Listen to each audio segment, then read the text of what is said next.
நீங்கள் தொடர்ந்து 7 ஆண்டுகள் விவசாயம் செய்வீர்கள்.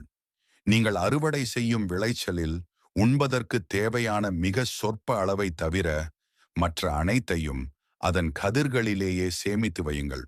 ஏனென்றால் அதன் பிறகு மிக கடுமையான 7 பஞ்ச ஆண்டுகள் வரும். நீங்கள் சேமித்து வைத்ததை அந்த பஞ்சம் தின்று தீர்க்கும். அதற்கு பின் ஒரு ஆண்டு வரும். அப்போது மக்கள் நல்ல மழையை பெற்று செழிப்படைவார்கள் என விளக்கம் அளித்தார்.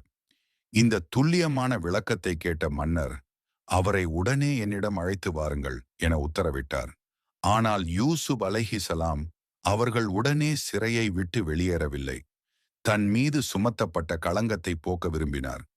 முன்னர் தங்கள் கைகளை வெட்டி கொண்ட பெண்களின் உண்மை நிலை என்ன என்பதை மன்னர் விசாரிக்கட்டும் என நிபந்தனை விதித்தார்.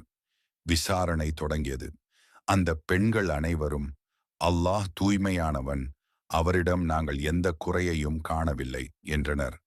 அமைச்சரின் மனைவியும், இப்போது உண்மை வெளியாகிவிட்டது, நான் தான் அவரை வற்புறுத்தினேன், அவர் உண்மையாளர் என ஒப்புக்கொண்டார். யூசுப் அலைஹிசலாம் அவர்களின் நேர்மை உலகிற்கு பறைசாற்றப்பட்டது. மன்னர் யூசுப் அலைஹிசலாம் அவர்களை அழைத்து, இன்று முதல் நீர் நம்மிடம் பெரும் மதிப்பும் நம்பிக்கையும் பெற்றவர் என்றார். அப்போது யூசுப் அலைஹிசலாம் அவர்கள், என்னை இந்த நாட்டின் கருவூலங்களுக்கும் களஞ்சியங்களுக்கும் அதிகாரியாக ஆக்குங்கள், நிச்சயமாக நான் அவற்றை பாதுகாக்கத் தெரிந்தவன் என கூறினார். சோதனைகளை கடந்த யூசுப் அலைஹிசலாம் அவர்களுக்கு எகிப்து தேசத்தில் அல்லாஹ் இப்படித்தான் அதிகாரத்தை வழங்கினான். நன்மை செய்வோரின் கூலியை அல்லாஹ் வீணாக்குவதில்லை. யூசுப் அலைஹிசலாம் அவர்கள் கூறியவாறு தானியங்கள் சேமிக்கப்பட்டு வந்தன. முன்னறிவிக்கப்பட்ட அந்த பஞ்சமும் வந்தது. கனானிலிருந்து தானியம் தேடி வந்த கூட்டத்தில் யூசுப் அலைஹிசலாம் அவர்களின் சகோதரர்களும் இருந்தனர். அவர்கள் முன்னே நின்றவர் எகிப்தின் அமைச்சர் என்பதை மட்டும் அறிந்த அவர்கள், அவர் தங்களின் சகோதரர் என்பதை அறியவில்லை.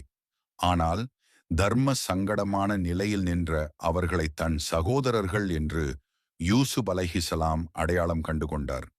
அவர்களை அன்புடன் வரவேற்று அவர்களுக்கு வேண்டிய தானியங்களை தயார் செய்தார். அவர்களது மற்றொரு சகோதரரான புன்யாமீனை பற்றி தந்திரமாக விசாரித்தறிந்த யூசுப் அலைஹிசலாம் ஒரு நிபந்தனை விதித்தார். அடுத்த முறை வரும்போது உங்கள் தந்தையின் மற்றொரு மகனையும் அழைத்து வாருங்கள். நான் உங்களுக்கு செய்த உபசரிப்பையும் அளவையும் பார்த்தீர்கள் அல்லவா? அவரை அழைத்து வராவிட்டால் இனி உங்களுக்கு தானியம் கிடையாது என்று கூறினார்.